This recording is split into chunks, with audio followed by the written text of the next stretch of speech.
ಬಡವರ ಬಾದಾಮಿ ಅಂತ ಕರ್ಸ್ಕೊಂಬಂತ ಶೇಂಗಾ ಜಾಸ್ತಿ ಬೆಳಿತಾರೆ ಈ ಕಡೆ. ಹೆಂಗೆ ನಮ್ಮ ಕಲಬುರಗಿ ಎಂಟ್ರೆನ್ಸ್ ಆದ್ರಪ್ಲೆ ಎಲ್ಲ ಕಡೆ ತೊಗರಿ ಹೊಲಗಳು ಕಾಣಿಸ್ತಾವಲ್ಲ, ಯಾದಗಿರಿ ಡಿಸ್ಟಿಕ್ಕಿಗೆ ನಾವು ಎಂಟ್ರ್ ಆದೇವ ಅಂತಂದ್ರೆ ಎಲ್ಲ ಕಡೆ ಪೂರ ಶೇಂಗಾದ ಹೊಲಗಳೇ ಕಾಣಿಸ್ತಾವ. ಎಷ್ಟು ಹಸಿರು ಕಾಣತ್ತ ನೋಡ್ರಿ, ಫುಲ್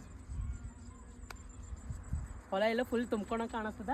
ಹಂಗೆ ನೀರು ಬಿಡ್ತಾರೆ, ಇಲ್ಲಿ ಹೆಂಗೆ ಕಾರಂಜಿ ಥರ ನೀರು ಮಾಡಿ ಬಿಡ್ತಾರ. ಇಲ್ಲಿ ನೋಡ್ರಿ ಹಿಂಗೆ ಬುಡಕ್ಕೆ ಏತಾವ ಶೇಂಗಾ. ಇಲ್ಲಿ ನೋಡ್ರಿ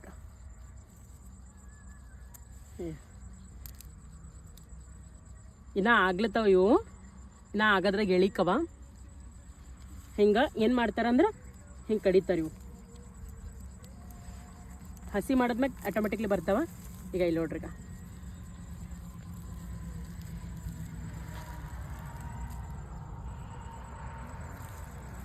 ಹಿಂಗೆ ಪೂರಾ ಬೇರಿಗೆ ಹತ್ತಿರ್ತಾವ ಈ ಶೇಂಗಾ ಅನ್ನೋದು. ಮಣ್ಣು ಜಾಡಿಸಿದ್ಮೇಲೆ ಹಿಂಗೆ ಕಾಣಿಸ್ತಾವ ನೋಡ್ರಿ. ಈಗ ಒಳಗಿನ ಶೇಂಗಾ ನೋಡ್ರಿ ಇನ್ನ ಎಳಿಯವ.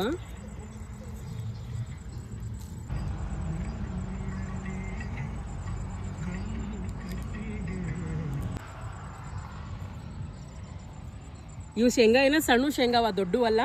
ಗುಂಗೂರು ಶೇಂಗಾ ಏನಂತ ಕರೀತಾರೆ, ಗುಂಗೂರು ಶೇಂಗಾ ಏನೋ ಅಂತಾರೆ, ಆ ರೀತಿ ಶೇಂಗಾವ. ಇದೇ ರೀತಿ ಇನ್ಫಾರ್ಮೇಟಿವ್ ವಿಡಿಯೋಗಳಿಗಾಗಿ ನನ್ನ ಪೇಜಿಗೆ ಫಾಲೋ ಮಾಡೋದಂತೂ ಮರಿಬೇಡ್ರಿ. ಮತ್ತೆ ಮುಂದಿನ ವಿಡಿಯೋ ಒಳಗೆ ಸಿಗಮ್ಮಿ. Thank you.